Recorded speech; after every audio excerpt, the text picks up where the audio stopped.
Nessa nossa primeira aula de hoje, a gente vai estar falando sobre quais são as formas de manipulação e o que é segurança e higiene.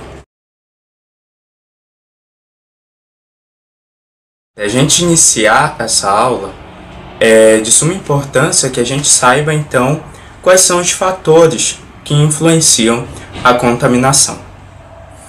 Eu vou estar enviando para vocês uma cartilha que é basicamente da Anvisa, falando sobre todas as normas, todos os processos e todos os procedimentos que devem estar atrelados ao processo de manipulação de alimentos. Mas até então, a gente vai pontuar 3 desses fatores de contaminação. A gente vai ter os fatores físicos, químicos e biológicos.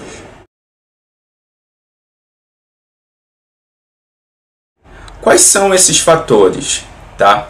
Fatores físicos são todos aqueles que conseguimos ver a olho nu. Exemplo: parafuso, prego, fio de cabelo. Todos eles são fatores de contaminação físicos. Biológicos. Biológicos são todos aqueles que influenciam dentro do processo de degradação do alimento.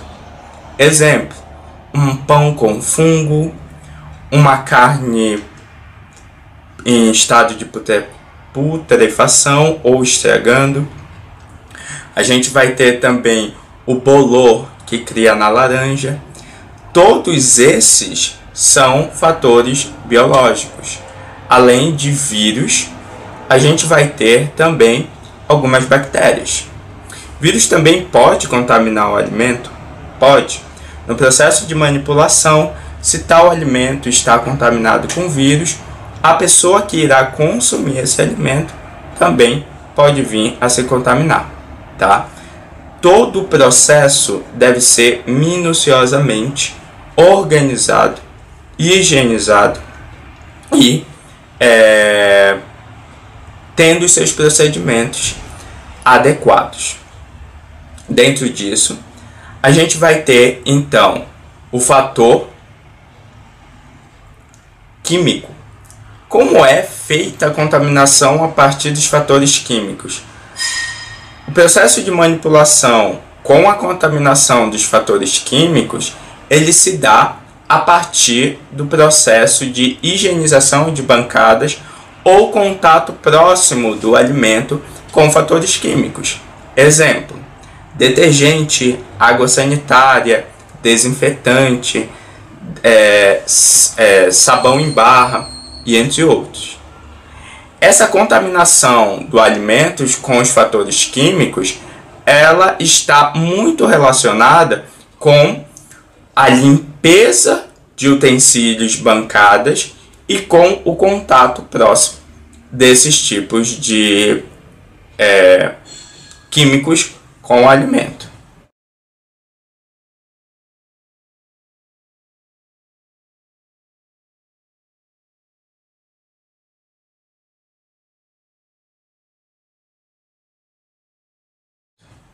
Tá, Breno. E como é que a gente pode, então, minimizar tudo isso ou reduzir esses riscos?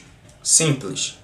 Para que a gente reduza esse tipo de riscos, a gente vai ter sempre os equipamentos ou o manual de boas práticas. O manual de boas práticas, ele existe justamente para evitar com que ocorra essas formas de contaminação. Então, no manual de boas práticas, a gente vai ter todas as normas e condutas de quem vai executar o alimento deve ter para que esse alimento fuja desses riscos de contaminação. Exemplo, então: o manipulador, ele precisa necessariamente ter a touca de cabelo.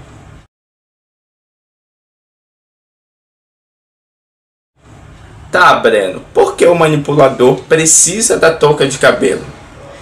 Se o manipulador está com a touca de cabelo, ele vai evitar com que um dos fatores de contaminação venha a ocorrer no alimento, que é o fator físico. Ou seja, se o manipulador está com a touca de cabelo, a probabilidade de um fio de cabelo cair na preparação reduz drasticamente. Outro fator. Breno, se eu estiver manipulando o alimento sem luva ou com as unhas grandes, isso vai influenciar diretamente. Aí a gente vai falar dos fatores o quê? Biológicos, tá? Embaixo das nossas unhas e na superfície das nossas unhas existem micro-organismos patogênicos.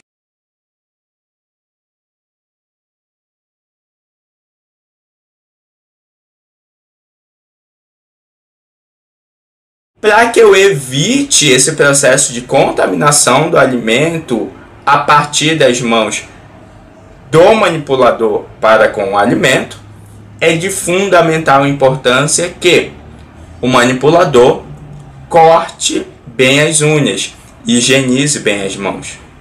Evitamos aí mais um processo de contaminação de alimentos. Outro processo de contaminação de alimentos. Breno, poxa, eu gosto da minha unha pintada. Quer dizer que eu não posso pintar as unhas? Sim, quer dizer que você não pode pintar as unhas. O esmalte, depois de um tempo, ele começa a descamar, ou seja, ele começa a sair da unha. O esmalte, quando sai da unha, é um elemento químico. E esse elemento, essa descamação, pode vir a cair no alimento, que pode ocasionar problemas sérios.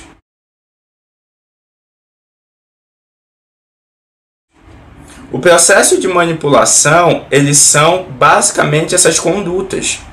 O que não se pode acontecer com o alimento, em hipótese alguma, é basicamente o manipulador, por negligência, deixar que ocorra a contaminação. Não acontecendo a contaminação, esse alimento está próprio para o consumo. Acontecendo tal manipulação de maneira inadequada, esse alimento está impróprio para o consumo. Dentro do manual de boas práticas, também vamos estar atentando para a vestimenta do manipulador. Sapato fechado, camisa branca, avental, touca e calça.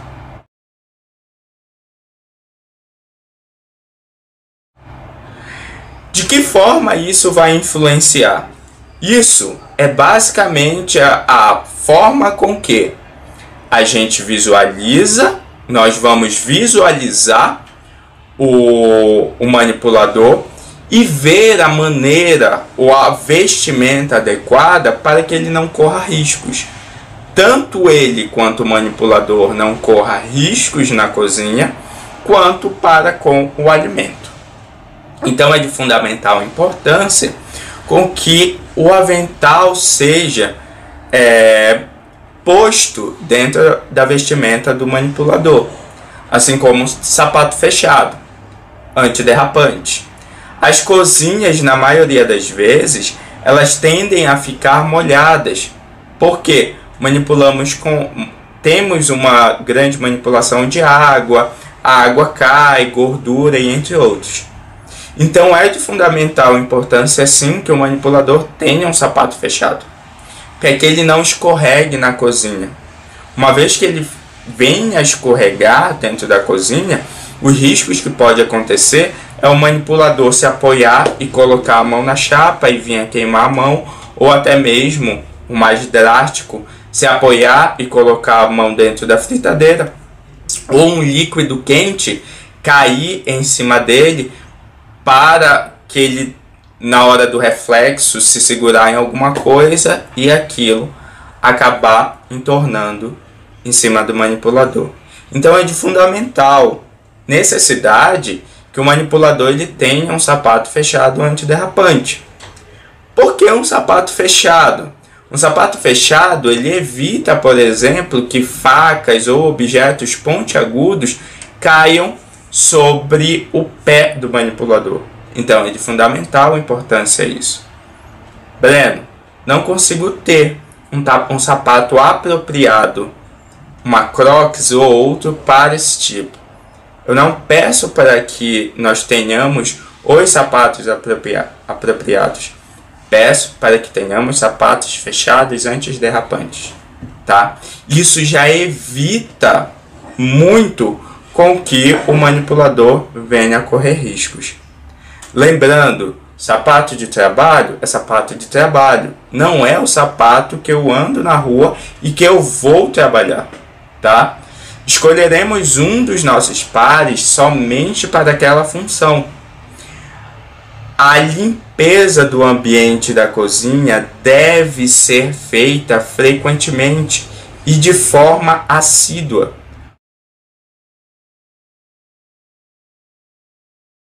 Por qual motivo?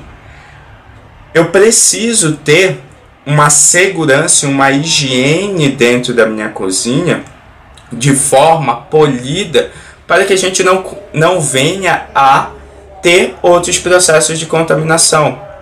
E o que é polido ou outras palavras rebuscadas? Limpeza. Precisamos ter uma boa limpeza. Uma limpeza adequada, uma limpeza de bancadas, forno, exaustor, fogões e entre outros, impecável. Precisamos deixar o nosso ambiente de trabalho relativamente livre de qualquer tipo de fatores contaminantes, principalmente fungos ou pragas. O que são pragas? Moscas, formigas, baratas. Nenhum desses insetos ou pragas devem ter ou conter dentro da cozinha. Depois vamos estar entrando na parte onde vamos ter os setores dentro da cozinha, os setores de manipulação. Quais são esses setores de manipulação? A gente tem a praça de recebimento de alimentos, a gente vai ter a cozinha, a gente vai ter a praça de higienização de louças e utensílios, a gente vai ter também o ambiente onde o nosso colaborador, o nosso funcionário ou os demais vão trocar de roupas para entrar.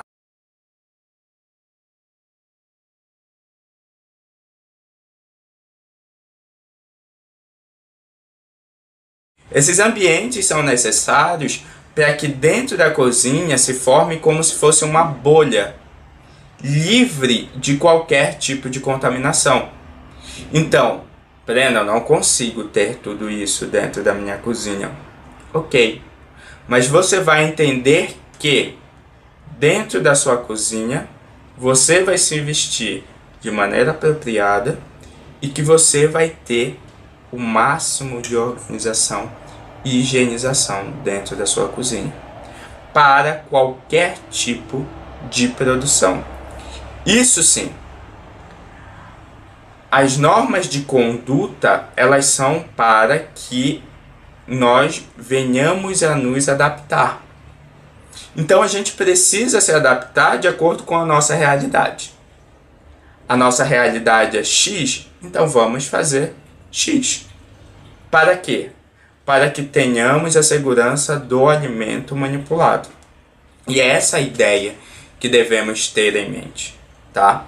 As formas de manipulação do alimento com as condutas do manipulador, elas desenvolvem a sanitização do alimento livre de qualquer tipo de pragas, contaminantes ou pesticidas, tá? Lembrando, temos dentro do processo de contaminação os 3 fatores: fatores físicos, químicos e biológicos. É de suma importância, então, que o manipulador ele tenha uma conduta o quê? Limpa. Cabelo amarrado, barba feita, não pode usar maquiagem, não pode ter unha grande, não pode usar adornos. O que são adornos? Brincos, piercings e entre outros. Tudo isso é por parte do manipulador. Então o manipulador ele vai ser a peça-chave. Se eu consigo ter essas condutas, já tenho 50% aí sabendo que o meu alimento não vai se contaminar. E os outros 50%? O ambiente, a cozinha, a forma de higienização do alimento, a forma de recebimento do alimento. Então tudo isso vai ser os outros 50%. Quando ambos se casam e o manipulador tem a sua responsabilidade e consegue fazer com que o ambiente tenha todo esse processo de limpeza e cuidado com o alimento estará livre, quase que 100%, de qualquer tipo de contaminante. Tá? Tudo deve ser feito segundo a nossa realidade. Nós não vamos fugir disso, mas algumas coisas elas têm que ser para o ambiente de trabalho. Devemos desenvolver que qualquer tipo de produção que é feita para venda, ela deve ter sim as condutas e normas que são de manipulação. Inevitável isso, principalmente se tratando de alimentos. Ok? Gente, essa foi a nossa primeira aula. Vai, ao decorrer das aulas, surgir dúvidas. E aí vocês podem entrar em contato e a gente vai tirando as dúvidas. Lembrando, vou estar enviando para vocês o material que é basicamente a cartilha de manual de boas práticas, tá? Desenvolvida pelo Sistema S, junto com a Anvisa. Então, dentro dessa cartilha, a gente vai ver tudo o que devemos e não devemos fazer para a manipulação de alimentos. Eu deixo aqui um grande abraço e a gente vai desenvolvendo mais atividades e mais aulas.